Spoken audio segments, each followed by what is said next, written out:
Hola, mi nombre es Angélica Barreto y voy a hacer la sustentación de lo que fue mi experiencia, de lo que fue mi desempeño en el simulador de MarketWatch para la clase de mercado de capitales. Bueno, para empezar, creo que esta fue una experiencia muy chévere. Realmente yo, antes de la simulación, nunca, pues digamos que no había tenido experiencia invirtiendo, no sabía cómo se hacía, no sabía sobre las posiciones, no sabía absolutamente nada.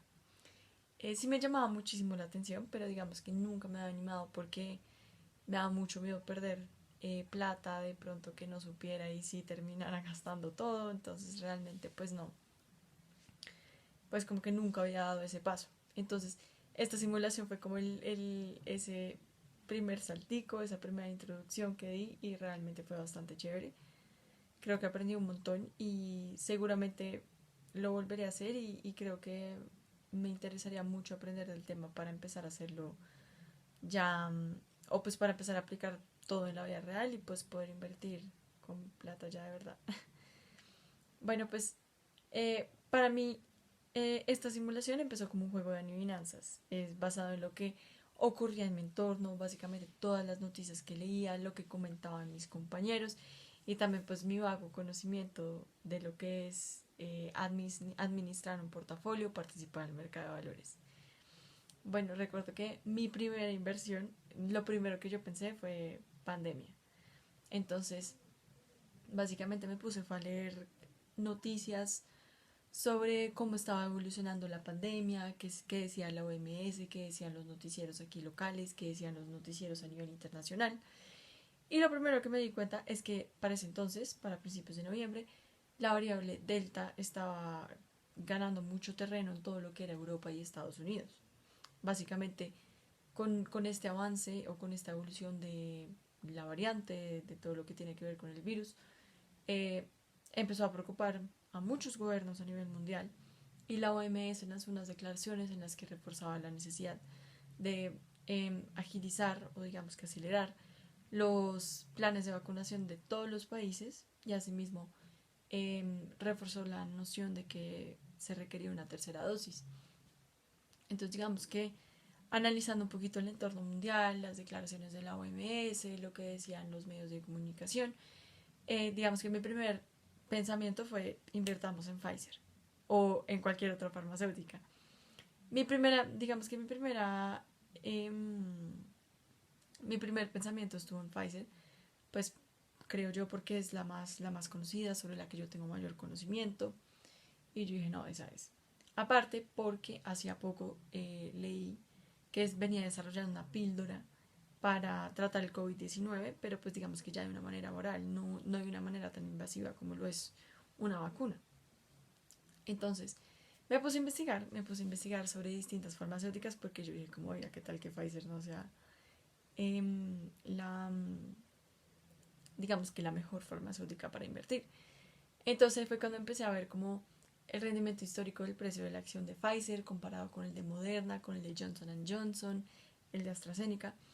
Y realmente me di cuenta de que el comportamiento de Pfizer venía siendo muy bueno durante los últimos meses con respecto a las de sus pares. Pues porque las otras se habían afectado, porque ya venían desarrollando unas píldoras, entonces las vacunas bajaban, entonces como que en ese mismo sentido pues el precio de las acciones de las otras de farmacéuticas bajaba, pero el de Pfizer no bajó tanto porque ellos mismos venían desarrollando su propia píldora.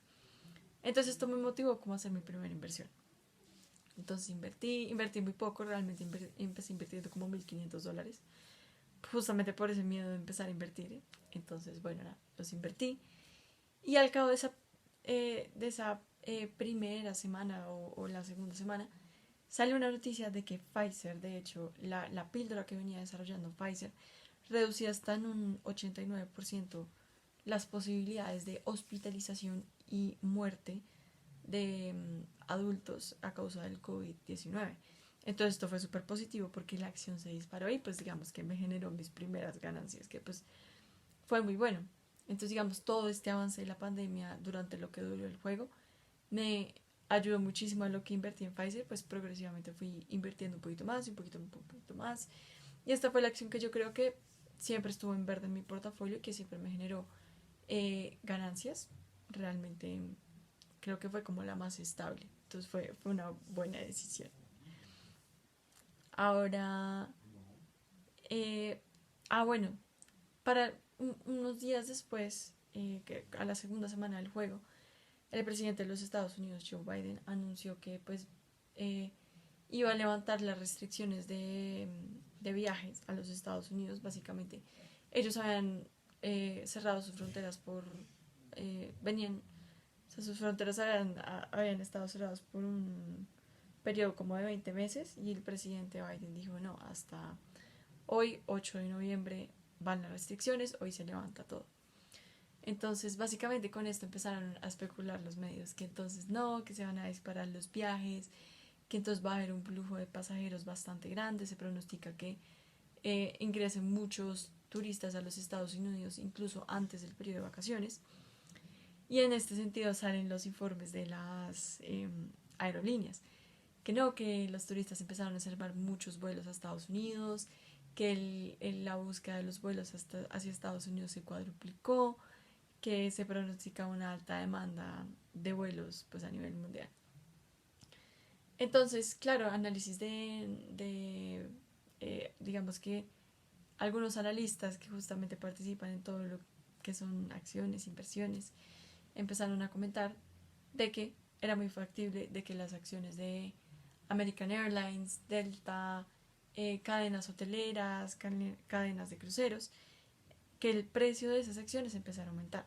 Entonces, digamos que yo, viendo ese entorno optimista, viendo cómo todo parecía bien, invertí en Airbnb, porque yo dije, no, nada, me voy a invertir en una aerolínea, porque si de pronto pasa algo, pues la aerolínea se vuelven a caer y cierran. Lo distinto con Airbnb es que si bien, pues digamos que Estados Unidos vuelve a cerrarse, digamos que Airbnb sigue operando a nivel país, ya sea Estados Unidos o cualquier otro, y digamos que en esa medida no se ve tan afectado. Entonces invertí en Airbnb. En ese sí empecé a invertir un poquito más, como $2,500, pues todavía un poco. Y bueno, pensé que había sido una buena opción, pero digamos con todo lo que pasa en esta pandemia, realmente es muy difícil decir que algo va a ser de una forma porque la evolución de la pandemia puede cambiar en efecto todo. Entonces digamos que esto me pasó con Airbnb. Los resultados no fueron los que yo esperaba. De hecho, la acción de Airbnb a partir de ese momento empezó a caer justamente porque los casos en Estados Unidos y en todo el mundo empezaron a aumentar. Entonces también, bueno, listo, Estados Unidos levantó las restricciones a los turistas internacionales, pero también digamos que la gente se empezó a cuidar mucho de esta nueva variante que pues tenía nuevos riesgos, es altamente contagiosa, entonces digamos que eso golpeó mucho la acción y estas fueron mis primeras pérdidas. O sea, a lo largo del juego las fui vendiendo poquito a poquito, pero las conservé porque al final dije como no, pues qué tal que de pronto las condiciones cambien o que la noticia de la píldora de Pfizer afecte, pues digamos, o pues no, impacte positivamente los mercados, pero pues esto nunca pasó. Al final pues ya las vendí todas para recuperar un poquito, pero pues esta fue una decisión que no fue tan buena.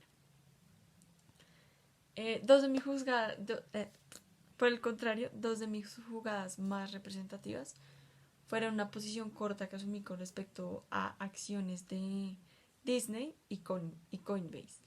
Entonces recuerdo que hacia la semana del 9-10 de noviembre, estas dos empresas iban a revelar sus estados financieros de lo que correspondía eh, a su desempeño del trimestre inmediatamente anterior.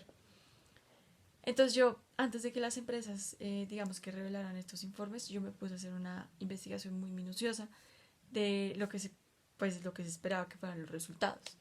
En el caso de Coinbase, digamos que los análisis, las proyecciones de sitios como Bloomberg, Nasdaq y otros expertos decían que realmente no se esperaban, digamos que unos buenos estados financieros porque el precio del Bitcoin había caído, porque las criptomonedas aún no se aceptaban en todo el mundo como dinero, como medio de pago. Entonces que en este sentido no se esperaba que Coinbase fuera a darle a las proyecciones o a las estimaciones de los analistas. Y en el caso de Disney, era lo contrario. Encontré muchas posiciones contrarias. Unos decían que no, que es que las acciones de Disney van a subir, porque es que en ese último trimestre les fue muy bien, que por todo lo que tuvo que ver con su aniversario número 50, que porque también habían visto un aumento significativo en sus usuarios de Disney Plus. Entonces que esas acciones iban a subir, que Disney iba a reportar muy buenos resultados. Pero también habían posiciones que decían que no, que definitivamente Netflix había crecido mucho más que Disney Plus y que las ganancias que la empresa había tenido como por concepto de los parques, del ingreso a los parques, no iba a alcanzar a compensar, digamos que las pérdidas que ha venido teniendo desde el principio de la pandemia. En un principio me dio miedo asumir una posición en corta, pero yo dije, bueno, vámonos. Y me fui con posiciones cortas para ambas empresas. Y cuando ya salieron a la luz los estados financieros de estas compañías, en efecto, ninguna le pegó a las proyecciones a las proyecciones favorables de los analistas y el precio de las acciones cayó. Entonces esto me favoreció. En efecto, pues me generó buenas ganancias. Ya más entrada en el juego hice otras acciones que empezaron a bajar, que no fueron tan buenas. Y haber tomado esta posición en corto me ayudó a compensar un poco todo lo que había perdido. Entonces, pues fue bastante positivo. Eh, bueno, realmente considero que esta simulación aportó bastante a mi proceso de aprendizaje, pues porque como lo dije, empezó como un juego de adivinancias y luego por el método de ensayo y error, pues se convirtió más que todo en un juego de estrategia. Básicamente al principio del juego mis decisiones de inversión yo las tomaba según cómo había sido el precio histórico de la acción, que si era una compañía grande, que si esta era una compañía rentable o no, bueno. Y realmente me di cuenta de que estos no son los únicos factores que influyen. Realmente el mercado es bastante sensible a lo que ocurre en el entorno. Entonces como que todo el tiempo estaba leyendo noticias, también pues intenté hacer un poco de estos análisis con base a los indicadores, aunque no fue mi fuerte, no los lograba entender o interpretar muy bien. Pero algo muy bonito de este juego es que sí me ayudó mucho a repasar como temas que vimos en clase, como el tema de mercado de capitales, eficiencia de mercados, el análisis técnico, el análisis fundamental, fuentes de riesgo, gestión del riesgo, valoración de acciones y aversión al riesgo. También digamos que esta simulación me permitió conocerme a mí como inversionista. Me considero una persona súper aversa al riesgo. Y justamente porque me gustaba invertir poquito a poquito para no perder y me daba mucho miedo asumir posiciones en corto.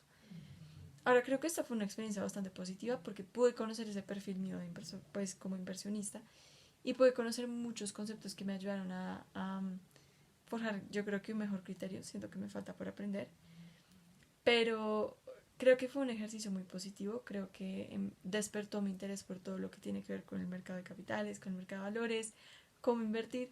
En un futuro me gustaría aprender más y bueno, espero poder hacerlo. Fue un ejercicio increíble, me lo gocé, me gustó. Mi posición al final fue de 12, no fue la mejor, pero pues pese a la posición que sea, sí me llevo un aporte bastante grande. Muchas gracias.